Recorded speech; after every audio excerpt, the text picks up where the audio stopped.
doula depuis 10 ans, maman depuis 11 ans, technicienne en travail social depuis 20 ans. Je suis Andréane Loubier, accompagnante à la naissance et bienvenue dans mon univers où tous les sujets reliés à la maternité seront abordés au fil des semaines. De la grossesse aux premières années de vie, en passant par les émotions et les défis des mamans et futures mamans. Maman vivante, c'est bien plus qu'un simple podcast. C'est une invitation à vivre pleinement chaque instant de ton parcours de maman. Les doux comme les intenses, ceux qui font pleurer et ceux qui font rire, ceux qui épuisent comme ceux qui énergisent. Parce que ton rôle de mère est celui qui prend la plus grande place. Te sentir vivante comme maman, c'est te sentir vivante dans ta vie. Bienvenue dans ce 8e épisode. Il y a une maman qui m'a posé une grande question dernièrement. Elle m'a dit, Andréane, elle arrive quand la confiance? Cette maman-là était un peu découragée parce qu'elle trouvait qu'elle était donc stressée, donc toujours indécise, donc toujours pas sûre par rapport à pas mal tout ce qui concernait son bébé. Est-ce que telle ou telle chose, c'est normal? Est-ce qu'il boit assez de lait? Est-ce qu'il prend assez de poids? Il force tout le temps, je sais pas quoi faire. Il me semble qu'il pleure beaucoup. C'est-tu ci, c'est ça? Toutes ces questions-là. Si t'es une maman, tu sais exactement de quoi je parle. Et suite à cette discussion-là que j'ai eue avec la maman qui m'a posé la fameuse question « Elle arrive quand la confiance? » j'ai eu envie d'explorer, d'aborder ce sujet-là avec toi dans ce podcast, la confiance en soi quand on devient maman. Je vais commencer par partager la définition de la confiance en soi, puis essayer d'évaluer, de comprendre qu'est-ce qui se passe quand on devient maman. Pourquoi la confiance en soi est autant fragilisée quand on devient maman, quand on devient parent, tout court. Puis je vais aussi te partager quelques pistes qui pourraient t'aider à te sentir plus confiante dans ton rôle de mère. Donc, tout d'abord, c'est quoi la confiance en soi? Quand on fait une petite recherche Google, rapidement, ce qui sort en premier, c'est ça. C'est un sentiment, une perception ou une croyance que l'on a de sa propre valeur et de ses capacités. La confiance en soi nous permet de gérer les situations quotidiennes, de faire des choix, de réagir et de s'adapter. Elle se renforce ou se fragilise selon les expériences que l'on vit. Il y a beaucoup de choses là-dedans. Il y a beaucoup de choses importantes que j'ai envie de décortiquer. Donc déjà, on commence par parler d'une perception et d'une croyance qu'on a. On voit tout de suite que c'est bien relatif, cette affaire-là, de la confiance en soi. C'est-à-dire que quand on parle de perception et de croyance, c'est sûr que ça va fluctuer à travers le temps. Nos perceptions changent en fonction de nos émotions. Nos croyances évoluent en fonction de nos expériences. Puis c'est d'ailleurs, ça fait d'ailleurs partie de la définition que j'ai lue précédemment. La confiance en soi se renforce ou se fragilise selon les expériences que l'on vit. Donc, une nouvelle expérience qui amène avec elle son lot de stress et de questionnement va assurément fragiliser la confiance qu'on a en nous. Puis là, on s'entend-tu pour dire qu'avoir un bébé, niveau stress et questionnement, on est pas mal à 10 sur 10 d'intensité. Puis si tu as des tendances un petit peu plus anxieuses, t'es peut-être à 25 sur 10 par moment. Si t'es assez zen, en général, t'es peut-être à 6-7 sur 10. Ça varie, ça fluctue. Donc, ma réflexion est la suivante. Quand on sent qu'on perd un peu confiance en nous au quotidien avec notre bébé dans certaines situations, sur quoi on devrait se concentrer dans le fond? Est-ce qu'on devrait se concentrer sur essayer de gagner de la confiance?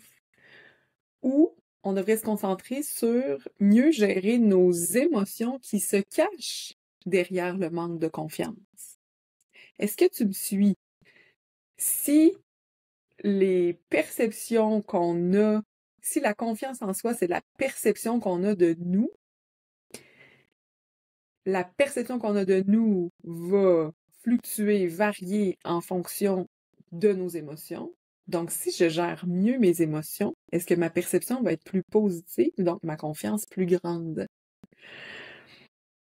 Une belle et grande réflexion que je trouve vraiment super intéressante parce que quand on est fatigué, quand on est stressé, puis que tout est nouveau, qu'on doit apprendre à s'adapter, à lâcher prise constamment, ce qui est, by the way, ce qu'on fait quand on devient mère, ben bien sûr que notre perception de nous-mêmes est un peu plus négative que quand on se sent bien en forme, en pleine maîtrise d'une situation, puis qu'on nage comme ça dans la vie, dans notre zone de génie.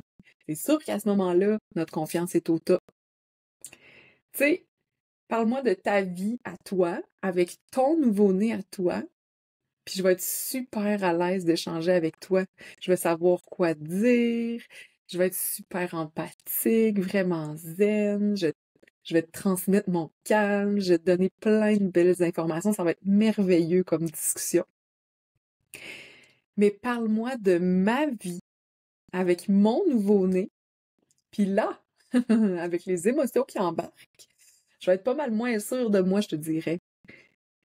Pourtant, là, je suis la même personne, avec les mêmes compétences, les mêmes connaissances sur les nouveau-nés, sur la périnatalité.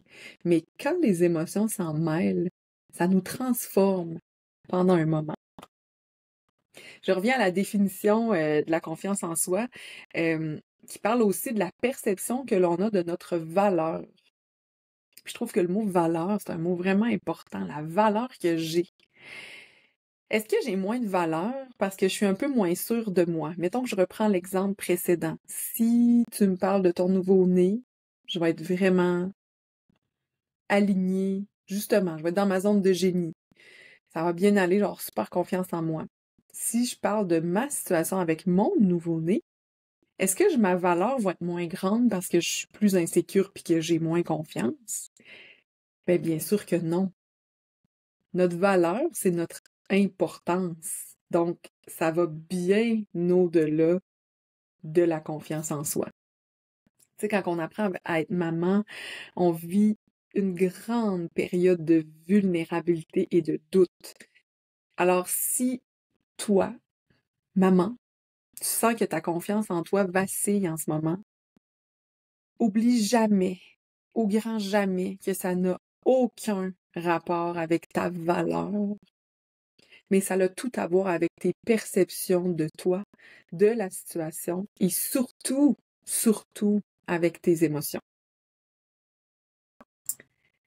La dernière chose que je souhaite aborder en lien avec la définition de la confiance en soi, c'est relié à la phrase suivante. La confiance en soi nous permet de gérer les situations quotidiennes, de faire des choix, de réagir et de s'adapter.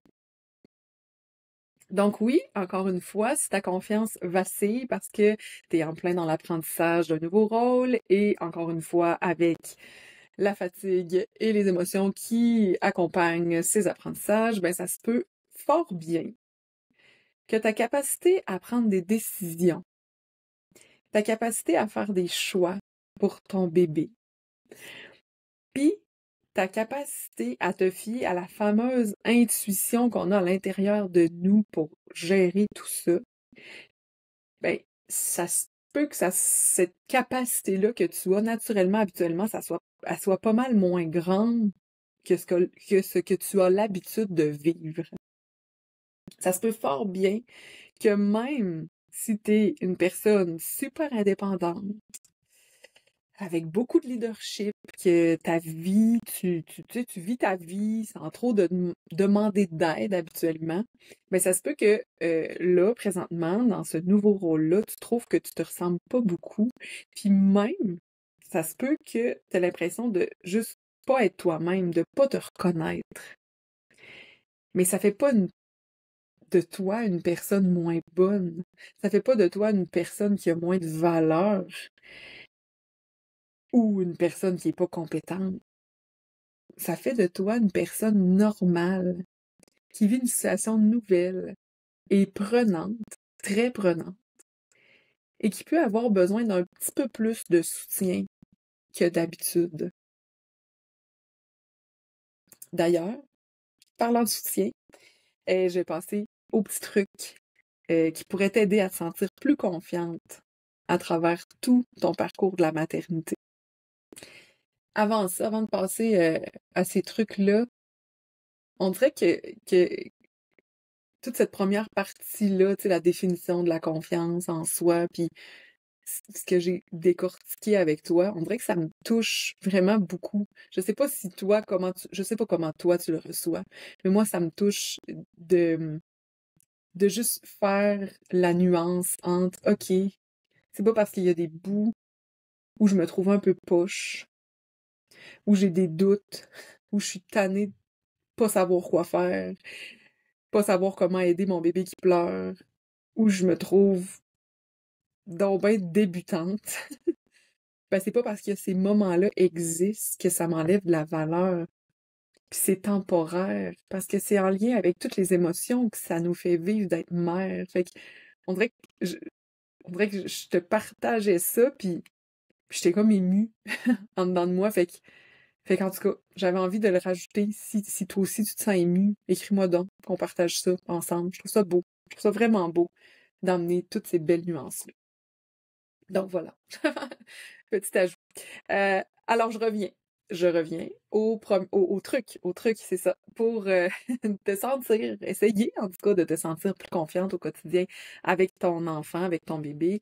Et la première chose que j'ai envie de te dire, c'est entoure-toi d'une belle tribu. J'y reviens très souvent à ce point-là, je le sais, mais qui est ta tribu à toi? Qui sont ces personnes précieuses qui pourraient former un beau filet de sécurité tout autour de toi et même, je dirais, en dessous de toi, juste au cas où tu perdrais pied. Des personnes avec qui partager, qui vont t'offrir une oreille sans jugement quand ça va être le temps et qui vont t'offrir aussi des petits conseils peut-être ou échanger avec toi des expériences quand ça va être plutôt ça ton besoin. Tu sais, les expériences des autres, c'est vraiment, vraiment très précieux. Ça nous permet d'apprendre avec un peu plus de douceur que si c'est nous qui vivions chacune de ces expériences-là, mais ça nous permet aussi de nous sentir moins seuls. Donc, on gère, entre autres, le sentiment de solitude. Puis ça, ben, assurément que ça nous aide à nous sentir plus confiantes. Deuxième chose que je te propose pour te sentir plus confiante au quotidien avec ton bébé, informe-toi. Puis là, je sais que j'en ai déjà parlé de ça aussi, mais c'est pas grave, je leur dis, informe-toi. Il y a des livres, des podcasts, des groupes de soutien, des services de plusieurs professionnels, en ligne ou en personne, des organismes communautaires. Il y a une tonne de ressources qui existent pour guider et accompagner les parents. C'est une grande aventure que tu es en train de vivre là. Reste pas toute seule là-dedans. Et je reviens à ce que je disais tantôt, même si tu as l'habitude d'être indépendante, même si tu as l'habitude d'avoir plein d'initiatives, d'être super autonome dans tes apprentissages et tout ça, entoure-toi de ces personnes. Oui, ça c'est le premier point, mais informe-toi. Plus tu vas te sentir informé, moins tu vas stresser, plus tu vas avoir confiance en toi et en ta capacité à prendre soin de ton enfant, puis ça, à quel point c'est précieux. Puis j'en profite ici, d'ailleurs, pour te parler de mon service Doula Bébé et moi. C'est un magnifique service qui répond exactement à ces deux premiers points-là dont je viens de parler, soit s'entourer et s'informer. Doula Bébé et moi, là, c'est une grosse gang de 12 professionnels, incluant moi-même, que j'ai rassemblés pour guider et soutenir les parents durant toute la première année de vie de leur bébé. Nutritionniste, physio, ostéo, travailleuse sociale, éducatrice, kinésiologue et beaucoup d'autres. Genre, t'as une question, ben, on a la réponse. T'es préoccupé, on va être là pour toi. On est là pour te soutenir. Ou t'as une question, ben, il y a sûrement une vidéo qui existe, qu'on a déjà enregistrée, qui est là, disponible pour toi, dans ce service-là, dans le groupe. pour t'informer sur le sujet qui te préoccupe. Bref, c'est incroyable comme service. Je suis vraiment en amour avec cette idée-là, avec ce service-là. Puis, je vais mettre, en fait, dans la description de cet épisode-ci, il y a le lien pour aller fouiner, aller lire exactement ce que c'est ce service-là. Donc, troisième piste pour te sentir plus confiante au quotidien dans ton rôle de maman. Reconnais tes compétences parentales. Même si tu es une toute nouvelle maman, tu es compétente. Tu as le pouvoir instinctif de comprendre les signaux de ton bébé. N'oublie jamais que tu as le pouvoir de comprendre et de répondre aux besoins de ton bébé de manière unique. Et encore une fois, ça c'est tellement, tellement précieux. Quand on comprend qu'on a ça à l'intérieur de nous et qu'on se laisse l'espace pour entendre, connecter avec cette intuition-là, ça devient vraiment plus léger. Tu sais, chaque relation parent-enfant est différente, est unique. Et se libérer de la comparaison, se libérer de la pression qu'amène la comparaison pour se concentrer sur soi, se regarder soi-même, ça fait tellement de bien. Et par la bande, ben, ça renforce la confiance en soi. D'ailleurs, ma quatrième suggestion, c'est de nourrir ta confiance en toi. Et il y a plusieurs façons de faire ça, dont ce que j'ai commencé à dire au point précédent, se concentrer sur soi. Se concentrer sur soi, oui, c'est mettre la comparaison de côté, mais c'est aussi de reconnaître tes réussites à toi, même dans les moins bonnes journées. Puis je devrais plutôt dire, surtout dans les moins bonnes journées, reconnaître tes réussites. Dans le fond, c'est quoi reconnaître les réussites? C'est prendre la hauteur pour t'observer et être fier de chaque moment où tu as répondu aux besoins de ton bébé. Que ce soit en le nourrissant, en changeant sa couche pour le rendre plus confortable, en l'aidant à faire son dodo, en le gardant dans tes bras, en ajoutant une petite couverture. Tout ça, ça mérite d'être reconnu, même si c'est simplement parce que tu as fait sourire ton bébé. Tu dis peut-être que c'est juste normal de faire tout ça, là. Tu banalises fort probablement ces gestes-là parce que c'est naturel. Puis tu sais, c'est ça, être une maman. C'est probablement ça que tu te dis, ouais, mais tu sais, toutes les mamans font ça. Mais c'est pas parce que c'est naturel que c'est toujours facile. Je répète cette phrase importante. Ce n'est pas parce que c'est naturel, tous ces beaux gestes-là qu'on a envers nos bébés, que c'est toujours facile. Et c'est pas parce que c'est naturel qu'on peut pas prendre le temps de se donner une petite tape sur l'épaule puis de se dire hey, good job, girl. Pourquoi pas? Pourquoi pas jouer ce rôle-là envers nous-mêmes et souligner nos bons coups? Alors, à place de te répéter en boucle la fois où t'as pas compris rapidement c'était quoi le besoin de ton bébé, à place de t'en vouloir, ou à place de te répéter en boucle la fois où ton bébé a pleuré pendant 2 minutes parce que t'étais sous la douche puis que t'as pas eu le temps de finir avant qu'il se réveille, ben là, de souligner toutes tes réussites, ben ça va te faire une longue liste de toutes les fois où t'as été une maman merveilleuse. Puis by the way, je veux ajouter qu'être une maman merveilleuse, ça inclut assurément des moments où ça va tout croche, où on n'avait pas bien prévu nos affaires, où on n'a pas très bien compris le message de notre bébé. Ça aussi, c'est être une maman merveilleuse.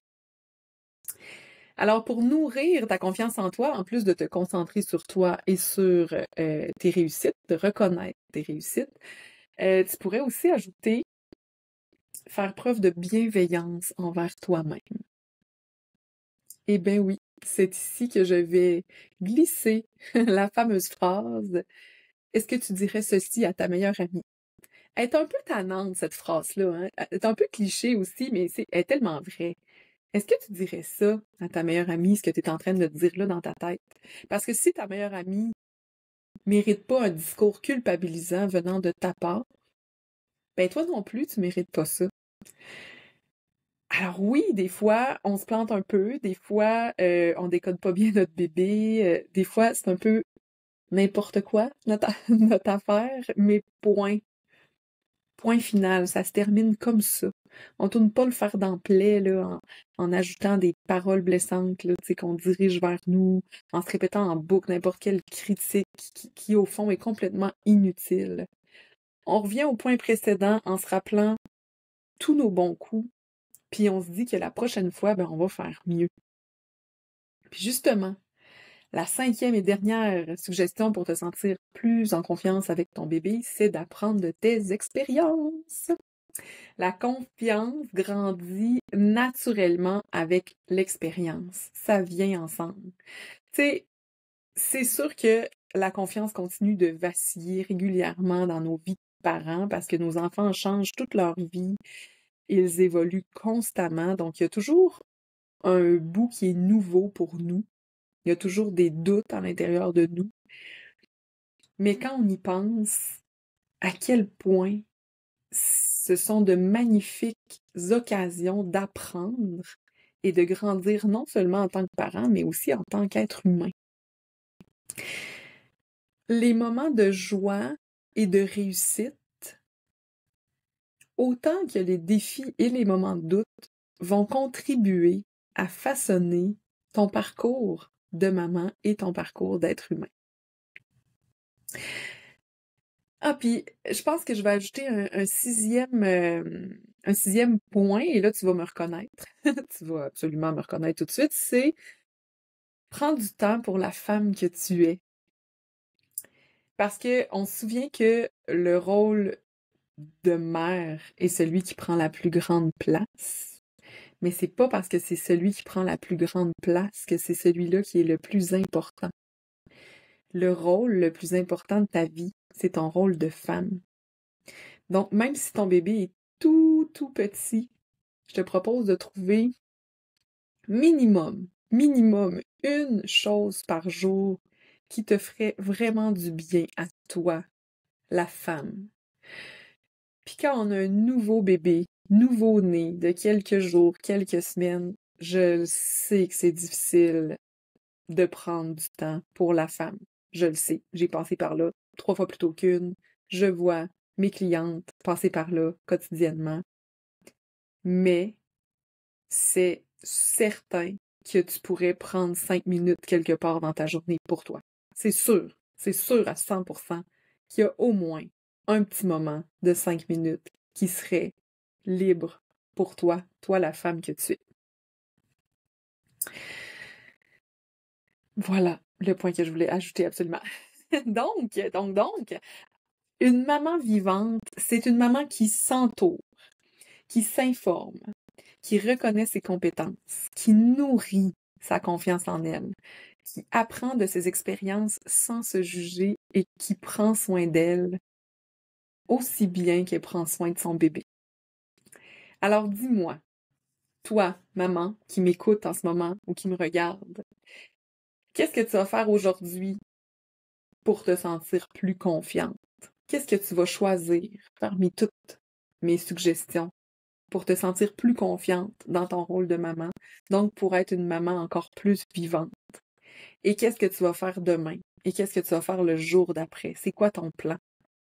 Si ça te tente de me partager ton plan, si ça te tente de t'engager plus officiellement à mettre en pratique une de mes suggestions ou toutes mes suggestions, je t'invite à m'écrire pour me partager tes idées. J'ai envie d'échanger avec toi. Ça me fait tellement plaisir d'avoir de vos nouvelles. C'est tout le temps vraiment trippant.